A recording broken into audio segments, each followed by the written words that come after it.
appreciate everybody for jumping in. So, we're going to take a break, and right after that, we are going to talk Canelo versus Triple G. Great fight coming up tonight. We'll be talking with Rory Mitchell of the Mitchell Report Unleashed podcast. So we will get into that in just a moment. We will be right back.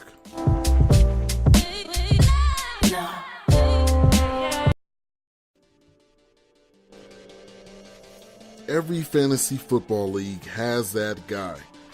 You know what I'm talking about. The guy who brings 15 spreadsheets to the draft. The guy who keeps picking a player who has already been taken. The guy who drafts the Seahawks defense in the 6th round. The guy who barely knows football and asks what special teams are. Come on, son. Come on. The guy who drafts 4 quarterbacks. To make that guy pay, you need a tattoo league. Until now, tattoo leagues were for the bravest and stupidest among us. Not anymore. Now you too can punish your league loser with a tattoo. Fantasy Loser tattoos are safe, FDA approved temporary tattoos for the loser in your fantasy league. Their tattoos are a perfect punishment by themselves or combined with the loser trophy or costume. Fantasy Loser Tattoos are an official licensee of Matthew Berry's Fantasy Life. Go to fantasylosertattoos.com or order straight on Amazon for just $9.99 with Prime shipping. I'm using the Fantasy Loser Tattoos in my league. You should use them in yours.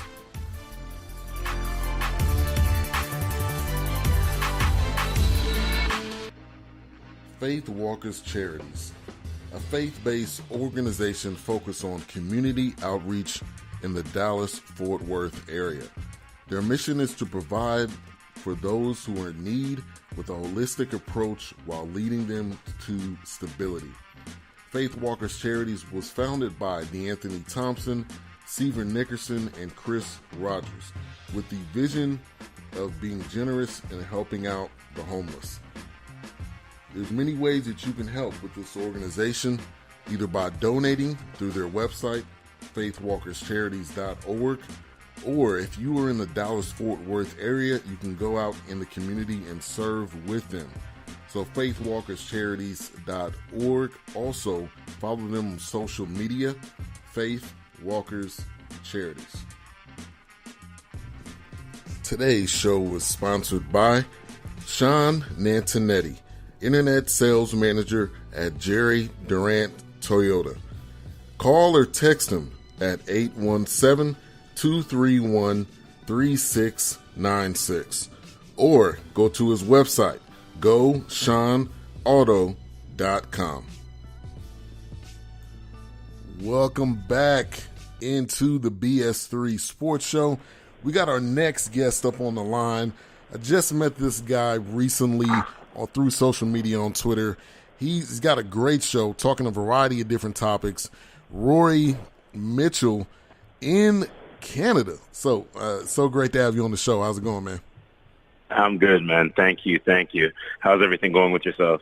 Good, man. It's going good. We got a great sports day today. College football, yes, obviously. Yes, we do. College football, yes, we do. Obviously. Man, we got Canelo Triple G tonight, which we're going to talk about. NFL games going on tomorrow. So we got some fun times. It's the most wonderful time in sports. You got everything going on at the same time. So it's good. Of course we do. Of course, and it's going to be an excellent fight tonight that we're going to have showcasing two warriors coming on pay-per-view, right? The real fight that everybody should be looking forward to and whatnot. Right. I'm glad you brought that up because a lot of people say this is the real fight, quote unquote. The Floyd Mayweather and McGregor fight wasn't real. And do you feel that way? Because for me, it was a boxing fight. Yes, it was against a guy who never fought ever.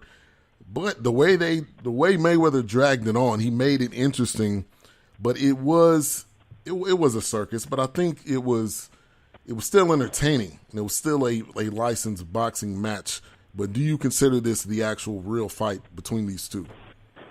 Well, it's combat sports, right? And I think this is where people get the differences, that they understand that UFC's UFC. Yes, we do get that, and boxing's boxing. Conor talked his way into a fight, which was, it was a good thing to see. It was hyped up by the fans. Did I think personally he would have went into boxing and beat Floyd? In my heart, yes, but in my mind, I said Floyd's probably most likely going to beat him. To me, and I said this on previous shows, and I've said this to previous people, is that Conor is a combatant, and he went in there and he fought his fight. You know what I mean? If he had maybe a full 5 years of training, could he have beat Floyd? Possibly, yes. But, Floyd dragging that fight on, yes and no. We saw Floyd do things that, we don't really see him do in any of his fights. Bobbing his head down a lot of the times, kind of burying his head into his chest and coming up and throwing left punches, right punches, and all that other good stuff there too, right? So, hats off to Conor to take that chance, right? You got to take risks in life, to get the higher reward. And he got the payday that he wanted and the experience hopefully he got from it too. Yeah. I think if you want to be the best, everybody's heard this comment. To be the best, you got to beat the best. And I applaud Conor for going out and doing this, because he didn't have to do this. Neither did Mayweather, but Conor was at a complete disadvantage because it's not his sport. He went out and did it. I'm sure he gained more fans. He got a huge payday that he may not ever get in the UFC. So I applaud the guy. He's a groundbreaking type UFC athlete, fighter, period. And I respect him for going into the ring with a absolute monster, a pro.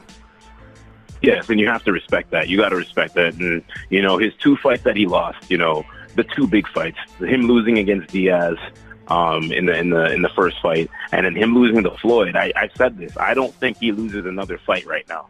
I think he's got enough experience that where he's taken his losses, he's taken his L's, and you're going to see this now producing the more wins for him, If it's fighting, in the UFC, Tony Ferguson, Khabib, or whoever, maybe fighting Diaz for the third time, which is the heavily rumored potential card we're going to end up seeing with him and Diaz.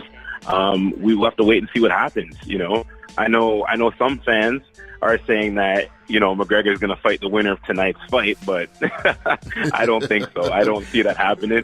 No. Let's be real here. We're going to get in, obviously. We're going to cover that part of the fight too, but we're not going to, you may see, maybe we see Conor. I'd love to see Conor fight Paulie Malignaggi, right? I'd love to see that fight happen, because I think he can get somewhat remotely, not half of the pay, the money that he made, but he can get at least some of it. You know what I mean? Like, I don't know, maybe 20 million, 30 million off of that fight, and it will sell some pay-per-view buy rates. Yeah, I mean, that could definitely be a possibility, because there is some bad blood there, so they could sell a story. That could be a good storyline that you could probably sell. But I don't see him coming back, but I do think it was hilarious after the fight. You got Conor saying, man, this was a pretty big payday. Who knows? I may possibly want to do this again. On the flip side, you got Dana White saying, yeah, this was a one-time thing, and we're not doing this again. But Conor McGregor's his own guy. He can do whatever he wants. So, to me, it's interesting. He's got his own promotions now, right? So that's kind of something to look at too. Dana White knows his cash tickets. He knows his meal tickets in the UFC, right? And right. If Conor says that he wants to go maybe lobby into another fight, well, I guess that's going to happen, right? You got to remember, money talks, and the crap walks at the same time, exactly. Right? So we try to keep it kid friendly with me, so I don't try to cuss too much, but that's just how I look at it. I would love to see. I truly believe Conor is a true warrior. Floyd rides off in the sunset, even though I think Floyd Mayweather. I'll say this right now, and I know we're about to cover that fight. Whoever wins tonight, I think Floyd should fight. I would love to see him come out of retirement and fight the winner of who I feel is going to win, which should be no surprise to a lot of people if you've been following me on social media. And everybody that's tuned in, we're talking to Rory Mitchell of the Mitchell Report Unleashed podcast.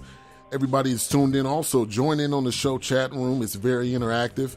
I'll definitely give you a shout out on Spreaker.com or on the app. Let me give a shout out to Sluggo, part of the X Squad. Shout out to him. He's in the chat room. But I wanted to talk about this also. You look at the last fight. We're talking about Mayweather McGregor. De La Hoya, I've lost respect for him. I'm continuously losing respect for him because of the hate that he has for Floyd Mayweather. This is a fight that if one of his fighters, I've been saying this since the fight was over with, if one of his fighters is on this card, I guarantee you De La Hoya wouldn't have been hating on this fight. He would have been like, yeah, this is Canelo. Let's boost this fight up. Let's make it big. Let's make it huge. And for him to come out like that, I don't care if you don't like it. I know it's not real, but the guy's going to make the most money he's ever made. Don't hate. Exactly. But again, we're talking about Oscar De La Hoya. Are we talking about Oscar De La Hoya, the dude that uses drugs now? That's allegedly being talked about. Are we talking about Oscar De La Hoya, the promoter? Or are we talking about Oscar De La Hoya, the cross-dresser? Right. So I really, his words don't hold merit. Right.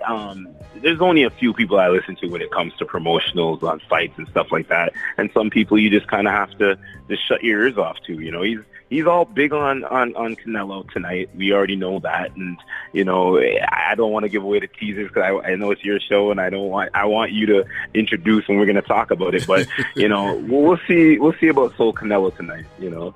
Yeah. We'll definitely see that. You know, his fighter might, you know. Let's get into it. He's gonna find some troubled times tonight. I'll be honest with you. I think Gennady Golovkin is gonna sleep this dude. I mean, legitimately. Unless this fight is fixed, I don't see where Soul Canelo is even going to beat or even touch Gennady Golovkin. But Gennady Golovkin holds power in both hands, left and right. I'm telling the whole world, everybody that's listening on your platform, Triple G is going to sleep this dude. In the rounds, I've called it 7. I'm quite confidently thinking that, you know, these guys are going to come out and try to bang as hard as they can, right? I think they're going to try to throw fisticuffs. Both fighters have a point to prove. Canelo being the younger fighter, you know, I know he's going to try to put his heart on the line. He's fighting for a nation. But Gennady Golovkin is special. And when he sleeps Canelo tonight, I'd love to see him call out Floyd Mayweather because I want him to sleep one of my favorite fighters of all time too, is Floyd Mayweather, because Floyd can't fight Gennady Golovkin how he fought Conor McGregor. I'll tell you that right now. Oh no, absolutely not. He would have been knocked out. Yeah. Exactly. What's your take for tonight? What are you thinking? What I'm thinking is, you look at this fight, I see Triple G winning it. He is a knockout artist. His past 5 fights were knockouts. TKO, KO, TKO, yep. TKO, TKO. You look at the past fights with Canelo. He had a TKO. It was a decision, actually, with Julio Cesar Chavez Jr. I don't even know if I count that as top competition for Canelo.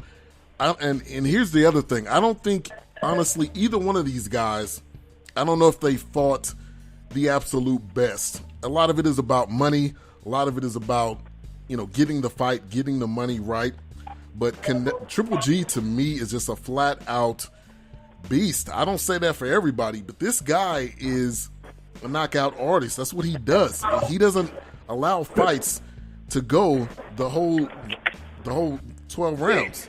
And I think Canelo's going to be caught tonight. Yeah, I think Canelo's going to be caught off guard because he is seen as the top dog, and I'm sure De La Hoya is gassing him up, telling him, "You got this. This is yours.